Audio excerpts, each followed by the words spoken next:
So first thing వచ్చేసరికి a complaint copy has been given, sumoto cognizance has been taken and basically CID వాళ్ళు and invocation of 124A. So 124A invoke చేశారు, ఏదైతే sedition charges చేశారో ఎక్కడి నుంచి వస్తానో ఈ రోజు జరిగిన సిచ్యువేషన్ వరకు వస్తాను. I just need some time from you Murthy గారు. 124A మ్యాండేట్ చేస్తుందా లేదా? సో ఫస్ట్ పాయింట్ అది చూడాలండి. ఎందుకంటే ఇక్కడ ఎందుకు అది ఇంపార్టెంట్ అంటే that's the grave offence of all offences that have been pressed against the concerned alleged accused.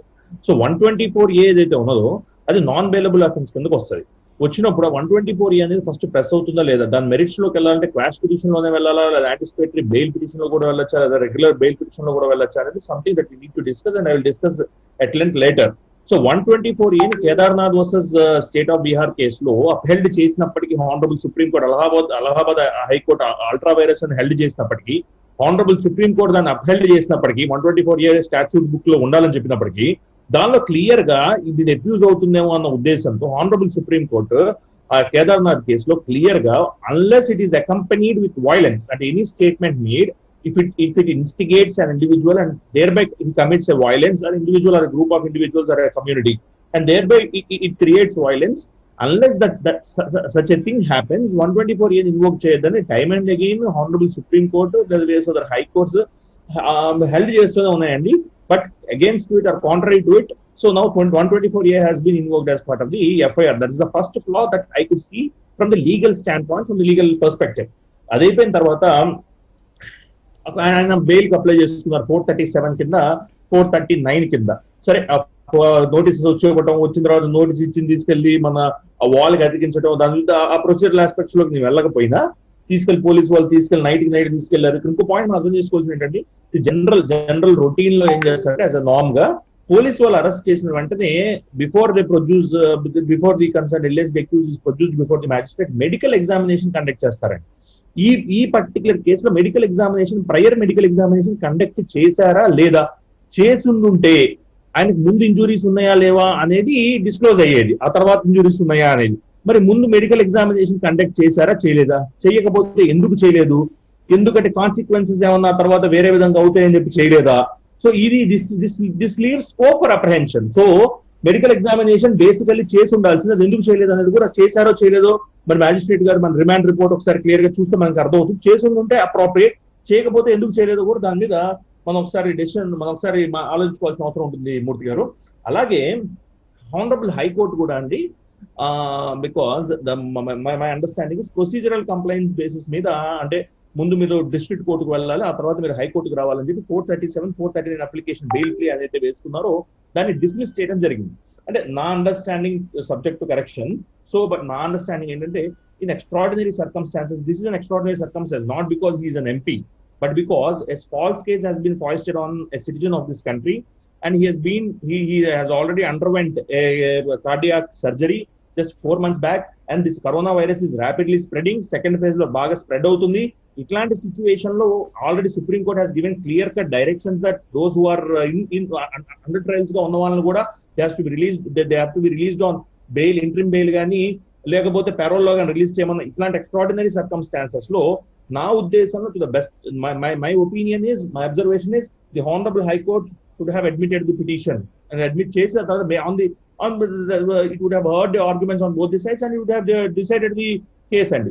అలా కాకుండా మీరు hierarchy procedural complaints has been given more significance than the fundamental rights of an individual personal liberty ఏదైతే ఉన్నదో దానికి ఇవ్వడం అనేది కూడా నాకు కొంచెం బాధ కలిగించిన విషయం.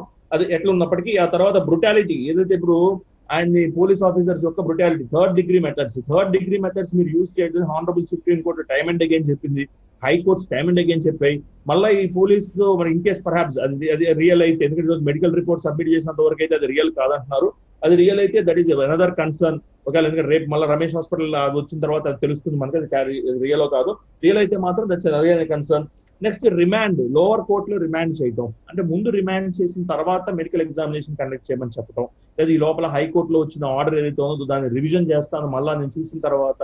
అంటే high court order basically we're living in a society where information can be communicated with a fraction of second. In such a case, దాన్ని హైకోర్టు ఆర్డర్ ని ఇచ్చిన ఆర్డర్ ని 8:30కి మీరు రిమైండ్ 6:30కి హైకోర్టు ఆర్డర్ ఇస్తే 2 hours పాటు ఎందుకు అంత టైం తీసుకుంది, ఎందుకు ఆ డిలే ఎందుకు ఉంది అనేది కూడా something which leave scope for suspicion for apprehension. Next habeas corpus petition file చేసింది రిమాండ్ కి అగ్రీ చేయలేదండి. So habeas corpus petition file చేయడానికి they have every legal right, legal entitlement ఉంది. ఫైల్ చేసిన తర్వాత దానిలో ఒక కమిటీని అపాయింట్ చేసినప్పుడు 3 డాక్టర్స్ ఉన్నప్పుడు what I would have suggested is at least 2 of the doctors have been from a different state. ఎందుకంటే they work under the present dispensation కింద పనిచేస్తారు కాబట్టి వాళ్ళకి ఫెయిర్నెస్ అన్బయాస్డ్ గా పనిచేస్తారా లేదా ప్రెజర్ తో పనిచేస్తారా అనేది మనకు తెలియదు కాబట్టి. ఎందుకంటే justice is not only be served and it should appear to be served. So justice appear మనకు కనిపించాలి కూడా జరిగింది అని. సో జరిగింది అన్నప్పుడు if I would have been there, నేను ఖచ్చితంగా ఇంకొక 2 ఇండిపెండెంట్ వేరే స్టేట్ కి సంబంధించిన డాక్టర్స్ ని I would have included as part of the committee. Include చేసి అండ్ క్లియర్ గా డైరెక్షన్స్ ఆనరబుల్ హైకోర్టు నుంచి వచ్చినప్పుడు మీరు ఫస్ట్ లైక్ గవర్నమెంట్ హాస్పిటల్లో చేసిన తర్వాత రమేష్ హాస్పిటల్లో చేయండి అన్నప్పుడు మరి why that principle has not been followed and why has been heavens fall today అన్నట్టు why has been remanded to the judicial custody అనేది something which I cannot at least understand. Above all, Murthy garu, this is a clear cut case in point అంటాము legal terms లో, case in point where various institutions have miserably failed అని నాకు అనిపించింది మూర్తి గారు. ఈ particular ఇదంతా sequence of events అవి నేను గమనించిన తర్వాత ఏదైతే ఆయన తీసుకున్న దగ్గర నుంచి పోలీసు 124A ఇన్వోకేషన్ దగ్గర నుంచి ఈ రోజు జరిగిన దీని వరకు చాలా మిజరబుల్ గా కొన్ని ఇన్స్టిట్యూషన్స్ ఫెయిల్ అయినాయి. ఎందుకు ఇట్లా మనం ఫండమెంటల్ రైట్స్ ప్రొటెక్ట్ చేసుకోలేకపోతున్నాం ఆ దేశంలో అన్న ఒక డౌట్ అయితే నాకు క్లియర్ గా కలిగింది మూర్తి గారు. అలాగే ఆర్గ్యుమెంట్స్ టైంలో కూడా నేను ఆర్గ్యుమెంట్స్ ఫాలో అవడం జరిగింది మూర్తి గారు ఫార్చునేట్లీ. సో 437 అప్లికబుల్ కాదని, 427 ఎలా అప్లికబుల్ అవుతుందని గవర్నమెంట్ వర్జన్ చెప్పడం, అలాగే అడిషనల్ అడ్వకేట్ జనరల్ గారు హానరబుల్ అడిషనల్ అడ్వకేట్ జనరల్ గారు చెప్పడం, అవి కూడా కొన్ని ప్రపోస్టరస్ గా ఉన్నాయి. పర్టికులర్ గా ఎవరిదైనా because bail is the right and jail is an exception. So jail అనేది unless it is essential, unless it is indispensable, అంటే మనకి ట్రిపుల్ టెస్ట్ ఉంటుందండి. Flight risk, tampering with the ఎవిడెన్సా, లేదా ఎందుకు మనం లేదా ఇవి విట్నెస్ ఇన్ఫ్లుయెన్స్ చేస్తారా, అలాంటి సిచ్యువేషన్స్ లో కదా మనం ఎవరినన్నా డీటైన్ చేసి కస్టడీలోకి పెట్టాల్సింది. రిమైనింగ్ అన్ని కేసెస్ లో మనం అలా కస్టడీలో పెట్టడం వల్ల అతను because until proven guilty everyone are innocent in the eyes of law అన్నప్పుడు but he is not proven guilty as on date. So ఇప్పుడు అతను డీటైన్ చేయాల్సిన అవసరం లేదు, ఆయన ఫ్లైట్ రిస్క్ ఏం కాదు, అవసరం అనుకుంటే పాస్పోర్ట్ ఇంపోర్ట్ చేయొచ్చు. సో ఈ ఆపర్చునిటీస్ పర్టికులర్ గా ఇట్లాంటి కరోనా పాండమిక్ ఎంత ర్యాపిడ్ గా స్ప్రెడ్ అవుతున్న టైంలో ఇట్లా వీటన్నిటికీ తావు ఇవ్వకుండా ఈ విధంగా ఒక మెంబర్ ఆఫ్ పార్లమెంట్ కానివ్వండి, లేదా ఒక సిటిజన్ ఆఫ్ దిస్ కంట్రీ కానివ్వండి, ఈ విధంగా చేయడం అనేది something which agonizes me as an advocate అండి. At the same time, Murthy garu, last point, Murthy garu. Yeah. At the same time, I'm not in support of those remarks or those statements made by Raj garu. I'm not in support of that. But legal perspective, legal standpoint నుంచి చూస్తే ఈ lapses అన్ని ఉన్నాయేమో అని అనిపిస్తుంది. At the same time, I condemn if any statement is made against a caste or against a particular dispensation power, I certainly condemn such statements. But at the same time, legal flaws చాలా ఉన్నాయి, procedural flaws చాలా ఉన్నాయి, అలాగే statutory flaws చాలా ఉన్నాయి అని నా అభిప్రాయం. ఉమేష్ గారు, పూర్తి గారు, ఇప్పుడు ఇదేంటి ఇది నా అభిప్రాయంలో మూర్తి గారు, ఇదేమి పెక్యులియర్ కేసు కాదు మూర్తి గారు. ఇట్లాంటి చాలా సార్లు జరిగాయి మన దేశంలో. ఇదేమి ఫస్ట్ ఇట్స్ ఓన్ కైండ్ లేదా ఫస్ట్ ఇట్స్ కాదు. ఎందుకంటే యాజ్ రీసెంట్ యాజ్ ఫిబ్రవరిలో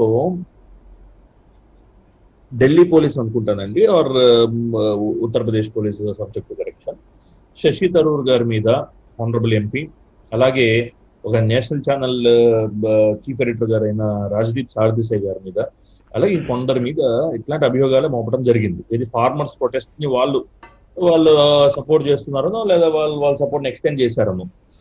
అలాంటి సిచ్యువేషన్స్ లో హానరబుల్ సుప్రీం కోర్టులో వాళ్ళు క్రిమినల్ రిట్ పిటిషన్ వేయడం జరిగింది.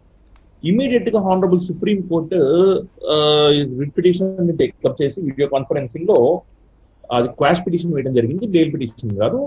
వేసిన వెంటనే stay in all further proceedings ఇవ్వడం జరిగిందండి.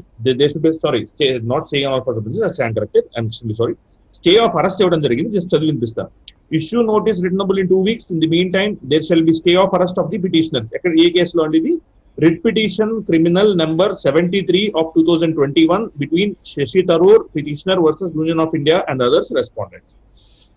సో ఒక క్వాష్ పిటిషన్ లో 124A అంటే మన మెరిట్స్ లోకి ఆఫ్ క్వాష్ పిటిషన్ లో ఇనీషియల్ గా మనం ఈ పర్టికులర్ సెక్షన్ ఇన్వోక్ చేయడానికి మెరిట్స్ ఉన్నాయా లేవా చూడమని చాలా సుప్రీంకోర్టు జడ్జిమెంట్స్ కూడా ఉన్నాయి. గురుబక్ష సింగ్ కేసు దగ్గర నుంచి చాలా చాలా చాలా కేసెస్ లో. సో దీనిలో క్లియర్ గా శశి థరూర్ గారి, రాజదీప్ సార్దేశాయ్ గారి హానరబుల్ సుప్రీంకోర్టు యొక్క డోర్స్ నాక్ చేసినప్పుడు వాళ్ళకి రిలీఫ్ ఇవ్వడం జరిగింది, not to arrest. So detention లేదా అరెస్ట్ అనేది ఒక్కటే it gives absolute power to the state. It scars an individual and his fundamental rights can be curtailed. Arrest అనేది, డిటెన్షన్ అనేది it also brings social stigma. So that can be protected. Arrest మీరు చావకుండా arrest కనుక protect చేయగలిగితే, arrest కాకుండా మీరు protect చేయగలిగితే, the individuals rights are upheld to a larger extent. Of course, the trial will continue and the conviction or acquittal will be decided by the jurisdiction court. Shashi Tharoor గారి కేసులో ఇచ్చినప్పుడు ఒక 482 ఇచ్చినప్పుడు హానరబుల్ సుప్రీం కోర్ట్ అడ్మిట్ చేసినప్పుడు, అదే కాకుండా ఇంకో case కూడా చెప్తాను నేను. వరవరరావు గారి కేసుకి సంబంధించినంత వరకు సరే, allegations are there and let the allegations be proved or let the allegations be let it brought to its logical conclusion. I'm not going on to merits. So but ఆ కేసులో కూడా హానరబుల్ సుప్రీం కోర్టు ముందు interim relief ఇచ్చి తర్వాత హైకోర్టుకి మీరు నాక్ చేసుకోండి డోర్స్ అని చెప్పడం కూడా జరిగింది. ప్రశాంత్ భూషణ్ గారు అనుకుంటే ఐ నాట్ లాయర్ ఆ కేసులో. అదే విధంగా అండి కోర్ట్స్ ఎందుకు ఉన్నాయంటే మూర్తి గారు, అంటే బికాస్ నేను అలాంటి చాలా మంది ఈ ప్రొఫెషన్ లోకి వచ్చినప్పుడు విత్ లాట్ ఆఫ్ ఆస్పిరేషన్ తో వస్తాం. సో కోర్ట్స్ ఎందుకుంటాయంటే ఒక ఎగ్జిక్యూటివ్ కానీ ఒక లెజిస్లేటివ్ కానీ వాళ్ళు చేసిన చట్టాలు అప్రెసివ్ గా ఉన్నా, లేదు వాళ్ళు ఎక్సెసివ్ గా బిహేవ్ చేస్తున్నా, there is only one institution which can come to our rescue, that is the institution of judiciary. So ఆ judiciary it acts as a block, stumbling block for it stops executive excesses or legislative excesses.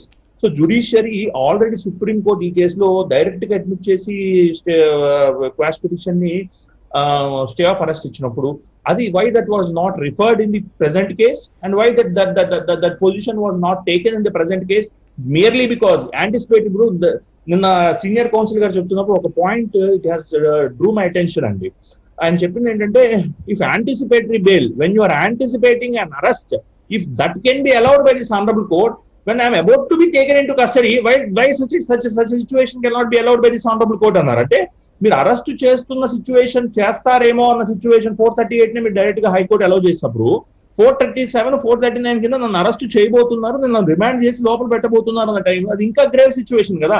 అలాంటి situation ఎందుకు high court admit చేయట్లేదు, ఎందుకు high court accept చేయట్లేదు అనేది another point raised by the honourable senior council అండి. So that has its own merit in it. So there are a slew of issues here, Murthy garu.